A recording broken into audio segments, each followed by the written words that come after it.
பட்டினப்பாக்கத்தில் 7க்கும் மேற்பட்ட வீடுகளில் நகை, செல்போன் திருட்டு நடைபெற்றிருக்கிறது. பட்டினப்பாக்கம் ஸ்ரீனிவாசபுரம் பகுதியில் நகை, பணம், செல்போன் தொடர் திருட்டு நடைபெற்று வருவதால் மக்கள் அச்சமடைந்திருக்கிறார்கள். அது தொடர்பான சிசிடிவி காட்சிகள் மூலம் விசாரணையும் மேற்கொள்ளப்பட்டிருக்கிறது. இது குறித்த விரிவான விவரங்களுக்காக இணையவிருக்கிறார் எம்முடைய செய்தியாளர் சுதர்ஷன். இந்த தொடர் திருட்டு சம்பவம் எப்பொழுது நடைபெற்றது? சிசிடிவி காட்சிகளின் அடிப்படையில் குற்றவாளிகள் யார் அப்படின்றது கண்டுபிடிக்கப்பட்டிருக்கிறதா? என்ன கூடுதல் விவரம்?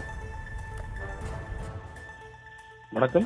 சென்னை ஸ்ரீனிவாசபுரம் பட்டினப்பாக்கம் பகுதியில கடந்த ஒரு மாதத்திற்கு மேலாக இரவு நேரங்கள்ல வீடு புகுந்து திருடக்கூடிய அந்த கும்பல் மிகப்பெரிய ஒரு கைவரிசையை காட்டி வருகிறது. இது குறித்து புகார் அளித்தும் எந்தவித நடவடிக்கையும் இல்லை, புகாரையுமே ஏற்றுக்கொள்ளாமல் போலீசார் இருப்பதாக மக்கள் ஒரு குற்றச்சாட்டு வைக்கிறார்கள். சிசிடிவி ஆதாரங்களுடன் புகார் அளித்தும் நடவடிக்கை இல்லை என்றுதான் மிகப்பெரிய ஒரு குற்றச்சாட்டு. அது மட்டும் இல்லாம புகார் கொடுத்தும் புகார் மனுகளுக்கு எந்த நடவடிக்கையும் இல்லை, அதுக்கான ரசீதும் தரமாட்டுறாங்க அப்படின்னு சொல்லிட்டு பொதுமக்கள் குற்றச்சாட்டு வைக்கிறாங்க. தொடர்ச்சியாக இந்த சிசிடிவி ஆதாரங்களுடன் தான் புகார் அளித்தும் எந்த நடவடிக்கையும் இல்லை அப்படின்னு சொல்லிட்டு இதுவும் ஒரு குற்றச்சாட்டா வைக்கிறாங்க. ஸ்ரீனிவாசபுரம் பட்டினப்பாக்கம் பகுதியில கிட்டத்தட்ட பல வீடுகள் உள்ளது. அதுவும் இந்த ஆற்றோர பகுதியில் உள்ள வீடுகள் மற்றும் கடலோரம் பகுதியில் உள்ள வீடுகள்ல வீடு புகுந்து செல்போன் மற்றும் பணம், நகை திருடுவது தொடர்கதையாகி வருகிறது.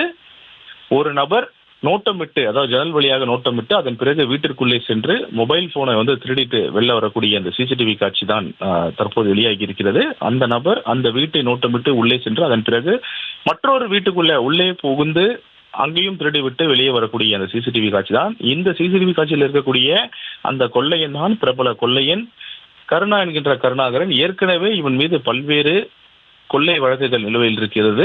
தொடர்ச்சியாக இவன் ராபரி அக்யூஸ் மட்டும் இல்லாம இவன் பல்வேறு வழக்குகளும் இவன் மீது நிலுவையில் இருப்பதாக போலீஸ் தரப்புல சொல்லப்படுகிறது. அது மட்டும் இல்லாம இவன் ஏற்கனவே இதே பட்டினப்பாக்கம் ஸ்ரீனிவாச பகுதியில் வசித்து வந்தவன். இந்த மாதிரி தொடர் திருட்டில் ஈடுபடும் போதுதான் இவனை பொதுமக்கள் இவனை பிடித்து கொடுத்திருக்கிறார்கள் காவல்துறையிடம். அதன் பிறகு இவன் மீது பல்வேறு வழக்குகள் போடப்பட்டதுக்கு அப்புறம் இவன் இங்கிருந்து வேறு இடத்திற்கு மாற்றி சென்று விட்டார், அதாவது வேறு வீடுக்கு மாற்றி சென்று விட்டார். அதன் பிறகு மீண்டும் ஸ்ரீனிவாசபுரம் பட்டினப்பாக்கம் பகுதிக்கு இதே மாதிரி திருட்டில ஈடுபடுவது தற்போது தொடர்கதையாகி வருகிறது. கிட்டத்தட்ட ஒரு மாத காலமாக நகை, பணம் மற்றும் செல்போன்கள் திருட்டு போயிட்டு இருக்கிறது. ஸ்ரீனிவாசபுரம் பட்டினப்பாக்கம் ஏரியால புகார் அளித்தும் போலீசார் எந்தவித நடவடிக்கையும் எடுக்காமல் சுணுக்கம் காட்டி வருவதாக பொதுமக்கள் ஒரு குற்றச்சாட்டு வைக்கிறார்கள். முக்கியமாக சிசிடிவி காட்சிகளுடன் ஆதாரங்கள் கொடுத்தும் கூட அவர்கள் நடவடிக்கை எடுக்கல அப்படின்னு சொல்லிட்டு தான் பொதுமக்களுடைய குற்றச்சாட்டாக இருக்கிறது. சென்னையின் பிரதான பகுதியாக இருக்கக்கூடிய பட்டினப்பாக்கம் பகுதியில் தொடர் திருட்டு நடைபெற்று வருகிறது. சிசிடிவி ஆதாரங்கள் இருந்தும் காவல்துறை நடவடிக்கை எடுக்கவில்லை. விரைந்து நடவடிக்கை எடுக்க வேண்டும் என மக்கள் கோரிக்கையை முன்வைத்திருக்கிறார்கள். இது குறித்த உங்களுடைய தற்போதைய விவரங்களுக்கும் நன்றி சுதர்ஷன்.